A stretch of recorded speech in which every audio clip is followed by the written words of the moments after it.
Daily. Taste the Daily. Revanth Reddy పులిబిడ్డో కాదో తెలంగాణ ప్రజలు గత ఎన్నికల్లో తేల్చారని మంత్రి జూపల్లి కృష్ణారావు చెప్పారు. అచ్చంపేట సభలో కేసీఆర్ అన్ని అబద్దాలే చెప్పారని మండిపడ్డారు. కాంగ్రెస్ మళ్లీ అధికారంలోకి రాదని తాను ఎక్కడా అనలేదన్నారు. తాను అన్నట్లు నిరూపిస్తే కేటీఆర్ రాజీనామా చేయాలంటున్న మంత్రి జూపల్లి కృష్ణారావుతో మా ప్రతినిధి Narender face to face. Schedule రావడం, అదేవిధంగా గడిచిన కొద్ది రోజులుగా బీఆర్ఎస్ పార్టీ ప్రభుత్వం మీద విరుచుకుపడుతున్నట్టు నేపథ్యంలో మా దగ్గర వాటి మీద వివరణ అడిగే ప్రయత్నం చేద్దాం. జూపల్లి గారు, నిన్న మనం చూసాం కేటీఆర్ పెద్ద ఎత్తున అచ్చంపేటలో రేవంత్ రెడ్డి మీద వ్యాఖ్యలు చేయడాన్ని ఎట్లా చూస్తారు మీరు? పెద్ద ఎత్తున ఘాటుగానే వ్యాఖ్యలు చేశారు. అది నల్లమల్ల పులి కాదు పిల్లి అనేటువంటి వ్యాఖ్యలు కూడా చేశారు. ఘాటుగా అంటే నిజాలా బద్దాలా?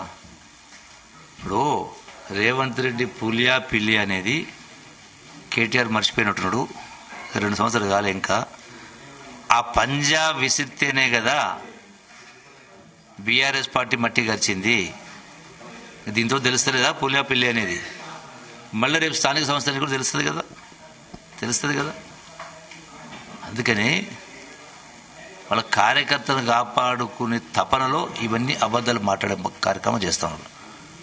ఇంకో మాట అన్నాడు, పాలమూరు ప్రాజెక్టు 90% అయింది అని మాట్లాడండి.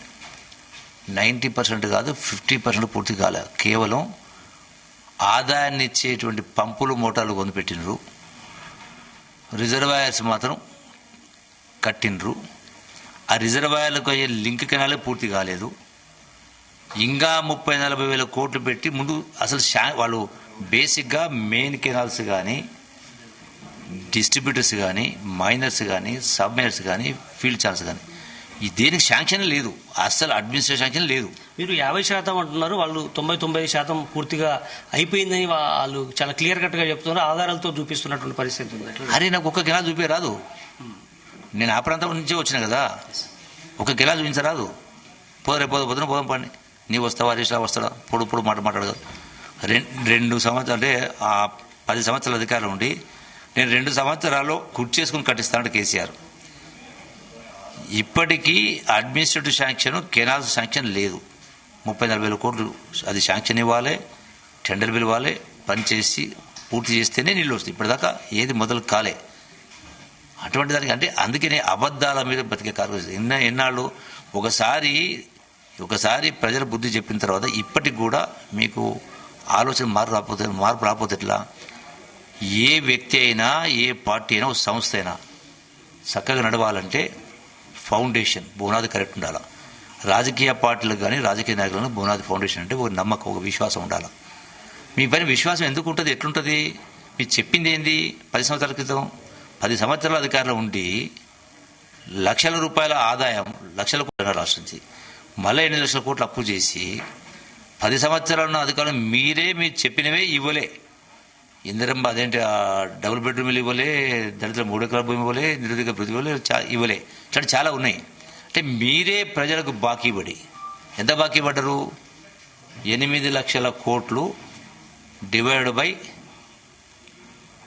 సుమారుగా 4 కోట్ల జనాభా అంటే దగ్గర 3 లక్షల రూపాయలు ఒక్కొక్కరికి బాకీ పడేది కేసీఆర్. మీరు ప్రజలకు బాకీ పడి కాంగ్రెస్ పార్టీ బాకీ కార్డు అంటా ఉన్నారు. కాంగ్రెస్ పార్టీ అధికారం అంశాన్ని కూడా తర్వాత వస్తాను. ముఖ్యంగా ఆల్మట్టి అంశం మీద ప్రధానంగా నిన్న కేటీఆర్ మాట్లాడారు. పక్క రాష్ట్రానికి మేలు చేసే విధంగా ఈ ముఖ్యమంత్రి వ్యవహరిస్తున్నాడు, ఈ ప్రభుత్వం వ్యవహరిస్తుంది అన్నటువంటి ఆరోపణ కూడా చేశాడు. ఆల్మట్టి అంటే కృష్ణానది జలాల వాట. కృష్ణానది జలాల పైన మాట్లాడేటువంటి నైతిక అర్హత బీఆర్ఎస్ పార్టీ కానీ, కేటీఆర్ నాయకులకు లేదు. ఎందుకంటే గడిచిన 10 సంవత్సరాల అధికారులు ఉండి రాష్ట్ర విభజన చట్టంలో పొందుపరిచిన వాటిని దాన్ని అమలు చేయలేకపోయింది. మీరు చెయ్యకపోగా కృష్ణానదీ జలాల్లో తెలంగాణకు పరివాహక ప్రాంతం ప్రకారం అంతర్జాతీయ జల చట్టాల ప్రకారం మనకు 69% రావాలి, ఆంధ్రాకు 31% వస్తుంది. దానికి భిన్నంగా మీరు 10 సంవత్సరాలు అగ్రిమెంట్ చేసి సంతకాలు పెట్టించారు. తెలంగాణకు 299 టీఎంసీలు, ఆంధ్రాకు 513 టీఎంసీలు ఇచ్చిండ్రు. అంటే 10 సంవత్సరాలు అంటే లేని హక్కును వాళ్ళు కల్పించే ప్రయత్నం చేసిండ్రు. మరి మీకు కృష్ణానదీ జలాలపైన మాట్లాడే హక్కు ఎక్కడిది? అంటే ఇవన్నీ కూడా తప్పుడు ప్రచారం చేసే ప్రయత్నం. 70,000 కోట్ల రూపాయలు 5 మీటర్ల ఎత్తు పెంచి పెద్ద ఎత్తున ఆ రాష్ట్రం వాటర్ని కొల్లగొట్టే ప్రయత్నం చేస్తుంది. ఈ రాష్ట్రంలో ఉన్నటువంటి ఈ ప్రభుత్వం మొత్తం కూడా ఏం చేయలేకపోతుంది. ముఖ్యంగా మహబూబ్నగర్ వాసులకు ఈ జిల్లా మంత్రి అయ్యండి, ఈ ముఖ్యమంత్రి అయ్యండి ఏం చేయలేని పరిస్థితి ఉందని కూడా ప్రధానంగా ఆరోపిస్తుంది. ఎవరెన్ని చేసినా ముఖ్యమంత్రి రేవంత్ రెడ్డి గారైనా ఇరిగేషన్ శాఖ మంత్రులు ఉత్తమ్ కుమార్ రెడ్డి గారు ఇప్పుడు గతంలో ఎప్పుడైనా విన్నారా భారతదేశ చరిత్రలో స్వయంగా ట్రిబ్యునల్లో పోయి ఒక వకీల్ మాదిరిగా వాదించిండు ఉత్తమ్ కుమార్ రెడ్డి. ఎవరని చేసినా చట్టపరంగా న్యాయపరంగా మా పోరాటం కొనసాగుతూ ఉంది. రాజకీయ పరంగా కూడా ఒత్తిడి తెచ్చే కార్యక్రమం చేస్తూ ఉన్నారు. వాళ్ళు ఏదో క్యాబినెట్లో మాట్లాడటం మాత్రాన మన హక్కులు మనం ఎందుకు కోల్పోతాం? తెచ్చుకునే తెలంగాణ నీళ్ళ కోసం నిధుల కోసం మీరు నిర్లక్ష్యం చేసి వదిలేసిపోయారు. వాళ్ళకి హక్కు కల్పించిపోయారు. మేము దానిపై రాజపడే ప్రసక్తి లేదు. 100% మా పార్టీ మా ప్రభుత్వాలు ఎన్ని చేయాలని చేసే కార్యక్రమం చేస్తూ ఉంది. అంటే ఉప ఎన్నిక జూబ్లీహిల్స్ రాబోతోంది. బాకీ కార్డు ఒకటి ముందు తీసుకెళ్లి పెద్ద ఎత్తున ప్రచారంలో చేయబోతుంది. స్థానిక సంస్థల ఎన్నికలు కూడా ఈరోజు వచ్చిన నేపథ్యంలో షెడ్యూల్ పెద్ద ఎత్తున జనాల్లోకి వెళ్లే అవకాశం ఉంది. గ్రామీణ ఓటర్లను కలిసే అవకాశం ఉంది. మీకు ఇబ్బంది అయ్యే అవకాశం ఉండదా? లెక్క చెప్తే కదా మీకు ఇప్పుడే బాకీ కార్డు కాంగ్రెస్ ప్రభుత్వం ప్రజలకు బాకీ లేదు. కాంగ్రెస్ ప్రభుత్వం వచ్చి 2 సంవత్సరాలని 2 సంవత్సరాల కాలంలో చెప్పిన 6 గ్యారెంటీలు ఇప్పటికే చాలా వరకు పూర్తయినాయి. మహిళలకు bus free, 500 gas cylinder free, 500 gas cylinder subsidy, 200 యూనిట్ల కరెంటు, ఇందిరమ్మ ఇళ్ళు 22,000 కోట్ల రూపాయలు ఆల్రెడీ ఇచ్చిన నడుస్తూ ఉన్నాయి. అట్లాగే చెప్పిన ప్రతి ఒక్కటి కూడా అట్లా చెప్పనటువంటివి అదేది సన్న వడ్లకు 500 బోనసు, ప్రజలకు సన్న బియ్యం. అంటే 2 సంవత్సరాలనే ఇంత ఆర్థికంగా మీరు పూర్తిగా రాష్ట్రాన్ని సర్వనాశనం చేసిన తర్వాత కూడా మేము చెప్పిన ఈ ప్రతి ఒక్కటి కూడా ఒక్కొక్కటి అమలు చేసుకుంటూ వస్తాం. కేవలం 2 ఏళ్ళైంది. ఇంకా ఈ 3 సంవత్సరాలది మళ్ళీ వచ్చే 5 సంవత్సరాలు కాంగ్రెస్ ప్రభుత్వ అధికారం ఉంటుంది. బోధులో మీరు మాట్లాడినటువంటి వ్యాఖ్యల్ని వక్రీకరించారని మీరు అంటున్నారు. కానీ వాళ్ళు మాత్రం వాస్తవమే అది. ఎందుకంటే ప్రభుత్వం ఉంటుందో ఉండదో అన్నటువంటి వ్యాఖ్యలు జూపల్లి గారు మాట్లాడారనేది వైరల్ చేస్తున్నటువంటి పరిస్థితి ఎట్లా చూస్తారు?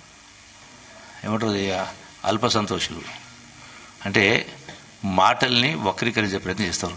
అంత దూరం నేను ఇప్పుడు కూడా అబద్ధాలు చెప్పను కూడా. నా నైజం మాట మార్చలే ఏ విషయంలో కూడా.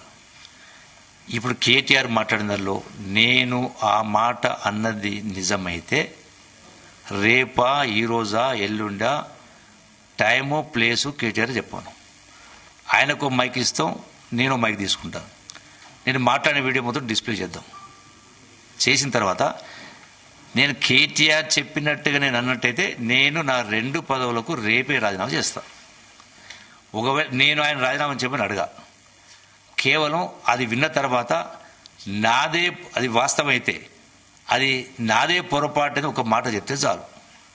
నేను అబద్ధాలు చెప్తున్నా, నీవు అబద్ధాలు చెప్తున్నావా? ప్రజలు తెలవాలి కదా. అంటే మసిపూసి మారడికాయ చేసి మీరు పెట్టుకున్నటువంటి డబ్బులు పెట్టుకున్నటువంటి ఏంటంటే సోషల్ మీడియా అంటే వక్రీకరించి పబ్బం కట్టుకునే ప్రయత్నం చేస్తున్నారు.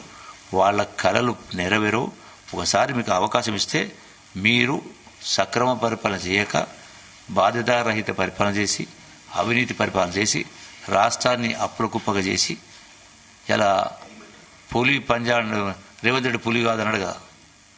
రేవంత్ రెడ్డి పులి పిల్లి అనేది ఆల్రెడీ ఒకసారి చెవి చూసింది కదా, రుచి చూసింది కదా. ఆ పంజా విసిరితేనే కదా మట్టి కరిసింది.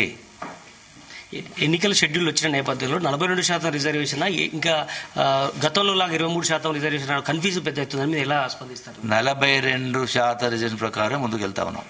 Thank you. రైట్. మొత్తానికి రానున్నటువంటి ఈ స్థానిక సంస్థల ఎన్నికల్లో ఖచ్చితంగా పెద్ద ఎత్తున తమ ప్రభుత్వానికి అనుకూలమైనటువంటి ఉంటుంది. అదే సమయంలో నిన్న చేసినటువంటి కేటీఆర్ వ్యాఖ్యలకు ఖచ్చితంగా జవాబు ఇస్తానని కూడా చెప్పడం జరిగింది. అదే సమయంలో ఒకవేళ నేను కనుక చేసినటువంటి వ్యాఖ్యలు ఏదైతున్నాయో అది కనుక రుజువు ఇస్తే నేను రాజీనామాకు సిద్ధమని కూడా జూపల్లి కృష్ణారావు మంత్రి చెప్తున్నటువంటి పరిస్థితి. Camera person Hemanth, Narender, Zee Telugu news.